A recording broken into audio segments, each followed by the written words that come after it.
तो कहानी की शुरुआत होती है और हम लोग एक कंपनी को देखते हैं जिसका नाम है जेटीसी जापान ट्रैवलिंग। अब दोस्तों जैसे हिंदुस्तान में इंडिया एयरलाइंस होते हैं ना, जो लोगों को ट्रैवल कराते हैं एक जगह से दूसरे जगह, बिल्कुल जापान में उसी तरीके से ये एक कंपनी है जिसका नाम है जेटीसी जापान ट्रैवल। ये लोगों को पहुंचाते हैं एक जगह से दूसरे जगह। दोस्तों ये कंपनी काफी ज्यादा बड़ी है और इसके अंदर बहुत सारे एम्प्लॉय काम करते हैं। आप देख पा रहे हैं कि सारे लोग कस्टमर से बात कर रहे हैं, आपको कहाँ जाना है, साउथ इंडिया, नॉर्थ इंडिया, जहाँ भी। और दोस्तों हमारे कहानी का मेन हीरो और हीरोइन वो भी इसी कंपनी में जॉब करते हैं। अब दोस्तों कंपनी के अंदर सब कुछ बढ़िया चल रहा था, तभी कंपनी की एचआर जिनका नाम है चारू मैम, वो अचानक से हमारे मेन कैरेक्टर यानी कि मेरे हीरो के पास पहुंच जाती हैं जिसका नाम है आरव। चारू मैम बोलती हैं, आरव ये जल्दी से इस पेपर को देखो, ये गर्मी की छुट्टी की डॉक्यूमेंट्स है, ये कंप्लीट नहीं है, तुम कैसे काम कर रहे हो। पहले तो आरव चुपचाप उस पेपर को ले लेता है, लेकिन उनको बदले में ये नहीं बोलता है थैंक यू वगैरह। तो मैम बोलती हैं, अरे कुछ तो बोल दिया करो यार, तुम्हारी यही सबसे गंदी आदत है, तुम कुछ बोलते ही नहीं हो। और इतना सारा सुनाने के बाद मैम वहाँ से चली जाती हैं, जिससे हमें ये पता चलता है कि मेरे कहानी का मेन कैरेक्टर आरव थोड़ा सा लोगों से घुलने मिलने में काफी कमजोर है, वो इंट्रोवर्ट है। वो भी यही सोच रहा था कि अगर यही सब चलता रहा तो हम किसी से जिंदगी में बात ही नहीं कर पाएंगे।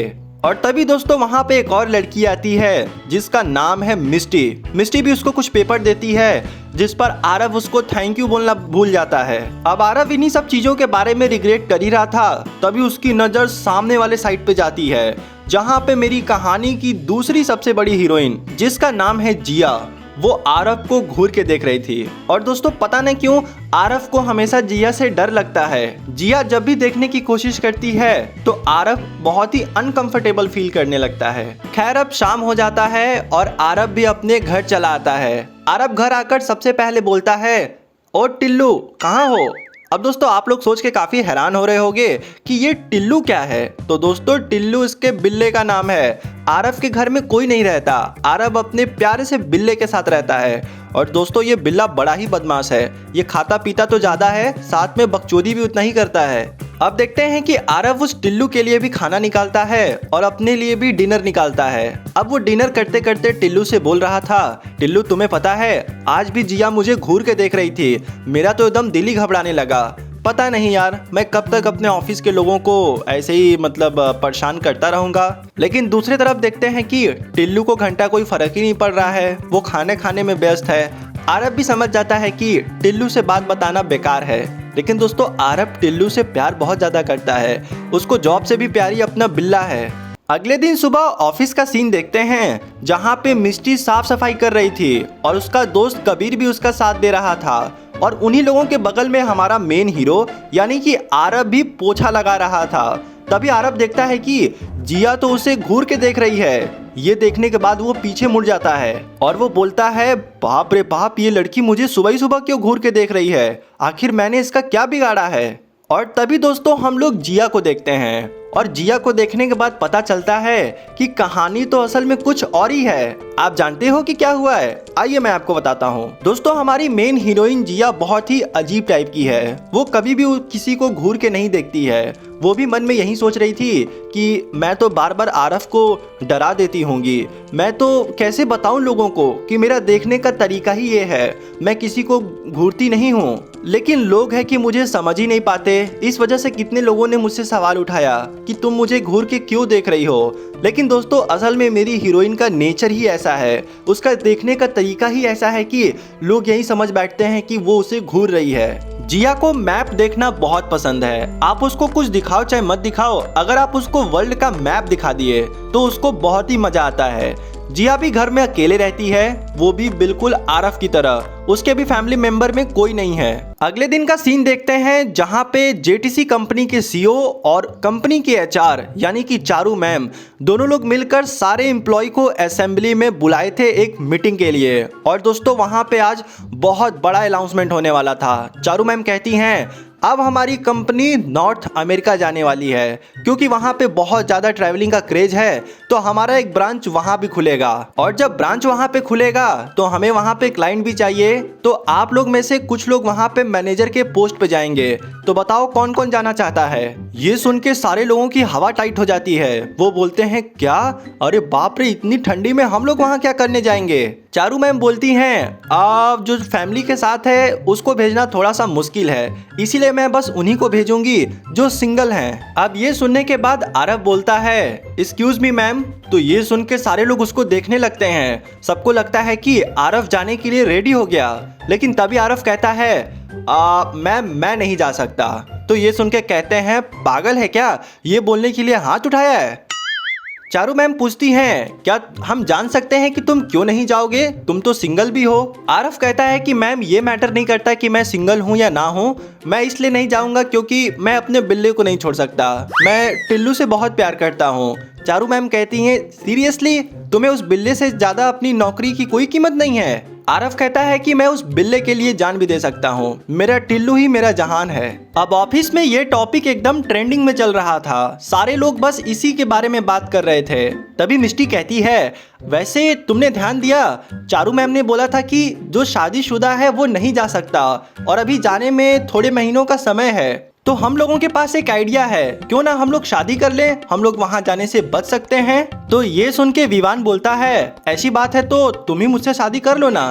तो ये सुन के मिष्टी उसको मारने लगती है। अब आरव भी इसी के बारे में सोच रहा था। वो भी सोच रहा था कि काश मेरे पास कोई लड़की होती तो मैं भी शादी करके रुक जाता, लेकिन मैं तो यहाँ किसी से बात नहीं कर पाता, शादी करना तो बहुत दूर की बात है। और यही सेम ख्याल जिया के मन में भी आ रहा था। जिया भी सोच रही थी कि काश कोई लड़का होता जिसे शादी कर हम रुक जाते। अब दोस्तों हम लोग 2 दिन बाद का सीन देखते हैं, जहाँ पे आरव अपने बिल्ले को लेकर डॉक्टर के पास जा रहा था, क्योंकि उसके टिल्लू का तबीयत खराब हो गया था। अब वो रास्ते से जा ही रहा था, तभी वहाँ पे उसे जिया दिख जाती है। आरव तो साफ साफ डिसाइड कर लिया था कि वो किसी भी कीमत पे जिया से बात नहीं करेगा, लेकिन दोस्तों यहाँ पे कहानी उल्टा हो जाता है। जिया ही उसे रोक लेती है और वो पूछती है अरे ये तुम अपने बिल्ले को लेकर कहाँ जा रहे हो, जिस पर वो बोलता है अरे टिल्लू का तबीयत खराब हो गया है तो मैं इसे डॉक्टर के पास ले जा रहा हूँ। तभी जिया पूछती है वैसे घर में कोई और नहीं है क्या, लाइक तुम्हारी गर्लफ्रेंड, तुम्हारी मम्मी, जो इसका मतलब ख्याल रख सके। तो ये सुन के आरव बोलता है अरे नहीं नहीं नहीं, कैसी बातें कर रही हो, मेरे घर में कोई नहीं है, मैं सिंगल रहता हूँ। जिया भी सेम बात बोलती है, वो भी बोलती है कि हम सिंगल रहते हैं, लेकिन आरव को ज़्यादा देर बात करने की आदत नहीं थी तो वो वहाँ से जाने लगता है। लेकिन जिया उसको वापस से रोक लेती है और वो सीधा बिना कुछ सोचे समझे उससे डायरेक्ट शादी के लिए पूछती है। वो पूछती है कि क्या तुम मुझसे शादी करोगे। अब ये सुनने के बाद तो आरव को एकदम 440 वोल्ट का झटका लग जाता है और वो बोलता है क्या तुम मुझसे शादी करोगी। जिसके बाद जिया उसको पूरा प्लान समझाती है। वो बताती है कि अभी तुमने देखा कि चारू मैम नॉर्थ अमेरिका में भेजने वाली हैं, लेकिन उनका एक नियम है कि जो शादीशुदा नहीं है वही जाएगा, जो शादीशुदा है वो नहीं जा सकते हैं, और हमें तुम्हें ज़्यादातर लोग नोटिस भी नहीं करते हैं, तो क्यों ना हम लोग इस चीज़ का फ़ायदा उठाएं। हम लोग बस शादी का नाटक करेंगे, हम लोग सही में शादी नहीं करेंगे, बस दिखावा करेंगे, जिसकी वजह से तुम अपने बिल्ले के साथ भी रह सकते हो और तुम्हारा जॉब भी नहीं जाएगा। ये सुनने के बाद आरव कहता है वैसे ये लड़की है तो बड़ा चालाक, मतलब इतनी शातिर दिमाग। और यहाँ पे आरव उसे हाँ बोल देता है। जिया कहती है तुम्हें कुछ भी करने की जरूरत नहीं है, सब कुछ मैं करूँगी, बस तुम मेरे साथ रहना, इतना ही काफ़ी है। अगले दिन ऑफिस में जिया और आरव जाते ही जाते चारू मैम को बता देते हैं कि वो लोग शादी करने वाले हैं। अब पहले तो ये सुन के चारू मैम काफ़ी ज़्यादा हैरान होती हैं, लेकिन फिर वो बहुत खुश होकर कहती हैं क्या सच में तुम दोनों शादी कर रहे हो, मैं तुम लोगों के लिए बहुत एक्साइटेड हूँ, सच में तुम लोग कब शादी कर रहे हो। और वो आरव को टच करके बोलती हैं तू तो बड़ा नटखट निकला रे, मेरे को लगा था कि तू बहुत सीधा साधा है, सीधा शादी पे पहुंच गया, क्या बात है। और ये कहकर वो वहां से चली जाती हैं। जिया बोलती है प्लान के अनुसार सब कुछ बढ़िया चल रहा है, बस इन लोगों को विश्वास हो जाए और कुछ नहीं। उसके बाद वो लोग अपने टेबल पे बैठकर काम करने लगते हैं। अब उन लोगों का काम चल ही रहा था, तभी वापस से चारू मैम आती हैं और वो आरव को कुछ डॉक्यूमेंट्स देते हुए कहती हैं आरव प्लीज इसको तुम 3 घंटे में पूरा कर दो, बहुत सारा है और बहुत इंपॉर्टेंट है। आरव किसी भी काम को लेने से मना नहीं करता क्योंकि आरव काम में बहुत ही अच्छा था। और उसके बाद हम लोग सीधा 3 घंटे बाद का सीन देखते हैं जहाँ पे आरव काम कंप्लीट करके चारू मैम को फोन करता है। चारू मैम बोलती हैं क्या तुमने कंप्लीट कर लिया, बहुत ही अच्छे। अब एक काम करो, तुम सारे पेपर्स को लेकर यही बगल वाले पिलांडो रेस्टोरेंट में आ जाओ, हम सारे लोग पिलांडो रेस्टोरेंट में बैठ के तुम्हारा वेट कर रहे हैं, और हाँ जिया को भी लेते आना। अब थोड़ी देर बाद देखते हैं कि जिया और आरव सीधा पिलांडो रेस्टोरेंट पहुंचते हैं और वो जैसे ही गेट खोलते हैं उनकी आंखें फटी की फटी रह जाती है क्योंकि वहां पे अंदर सारे लोग पहले से ही मौजूद थे और उन्हें पता लग गया था कि ये लोग शादी करने वाले हैं, इसीलिए वो लोग एक छोटा सा पार्टी रखे थे। अब आरव घबराने लगता है, वो बोलता है कि मुझे अंदर से कुछ भी ठीक नहीं लग रहा। जिया बोलती है अब ठीक लगे चाहे ना लगे हमें नाटक करना पड़ेगा, अगर इन लोग को शक हो गया तो सारा खेल खराब हो जाएगा। और ये कह के जिया 2 बोतल ड्रिंक लेकर बगल वाले रूम में घुस जाती है, जिसके बाद वहाँ पे कबीर और विवान चले आते हैं और वो लगते हैं उससे पूछने और आरव भाई कैसे पटाया जिया को, मेरे को भी तो बताओ, मुझे भी कोई टिप दे दो क्योंकि मैं तो सिंगल मर रहा हूँ। तभी मिस्टी चारू मैम से बोलती है मैम क्या सच में इन दोनों का चक्कर चल रहा है, मैंने तो कभी इन दोनों को आपस में बात करते हुए भी नहीं देखा, मतलब मुझे तो सच में यकीन ही नहीं हो रहा है। चारू मैम बोलती हैं वही तो बात है सोचने वाली कि इस समय पे ही ये लोग क्यों आपस में शादी कर रहे हैं और इन्होंने अभी तक इतना छुपा के क्यों रखा, कुछ तो दाल में काला है। और तभी बगल वाले कमरे का दरवाजा एकदम जोर से खुलता है जिसकी वजह से सारे लोग उधर देखने लगते हैं और उसके अंदर से जिया निकलती है माइक और स्पीकर लेकर। जिया फुल नशे में थी और उसके बाद वो गाना गाने लगती है मोहब्बत बरसा देना तू सावन आया है, तेरे और मेरे मिलने का मौसम आया है, सबसे चुरा के तुझे सीने से लगाना है, प्यार में तेरे हद से गुजर जाना है, इतना प्यार किसी पे पहली बार आया है, ला ला ला ला ला ला ला ला ला ला ला ला ला ला ला ला ला ला।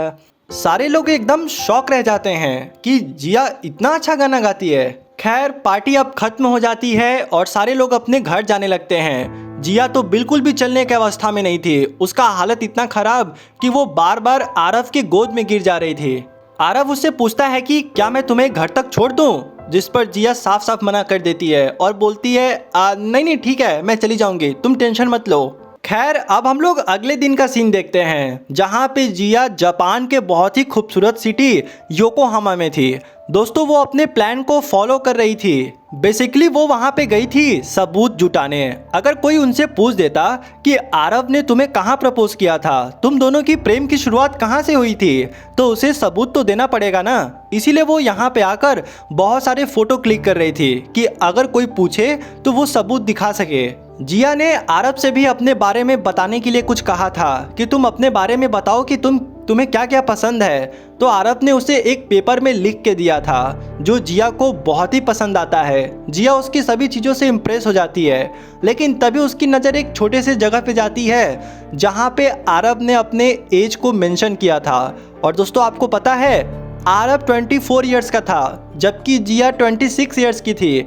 जिया तुरंत समझ जाती है कि वो मुझसे 2 साल छोटा है, लेकिन मैच्योरिटी के मामले में वो मुझसे भी बड़ा है। अब हम लोग 4 घंटे बाद का सीन देखते हैं जहाँ पे जिया और आरव फेरिस व्हील में बैठे हुए थे। आरव उसे पूछता है कि अब आगे क्या करना है, जिस पर जिया उसको सब कुछ बताने लगती है। जिया सबसे पहले तो उसको सारे फोटोज दिखाती है जो भी उसने आज क्लिक किया है योकोहामा में। उसको दिखाती है कि हमने बहुत सारे वो पिक्चर्स क्लिक कर लिए हैं जो सबूत के लिए काफ़ी है। और उसके बाद जिया उसको एक रिंग देती है। जी हाँ दोस्तों, डब्बे में 2 रिंग था जिसे वो आरव को पहनने के लिए देती है। आरव बहुत ही ऑकवर्ड फील कर रहा था, लेकिन वो फिर भी पहन लेता है। जिया कहती है कि ये ज़्यादा महंगा नहीं है तो इसकी चिंता तुम मत करो। और उसके बाद जिया उसे प्रपोज करने के लिए कहती है, जिसे सुन के वो एकदम हैरान था। जिया कहती है कि ये मेरे प्लान का हिस्सा है, हम सबसे यही बोलेंगे कि तुम मुझे योकोहामा में फेरिस व्हील के ऊपर प्रपोज किए थे। आरव के जुबान से तो कोई शब्द ही नहीं निकल रही थी और वो बोल रहा था अच्छा मुझे प्रपोज करना होगा क्या, और वो बेचारा कंफ्यूज था।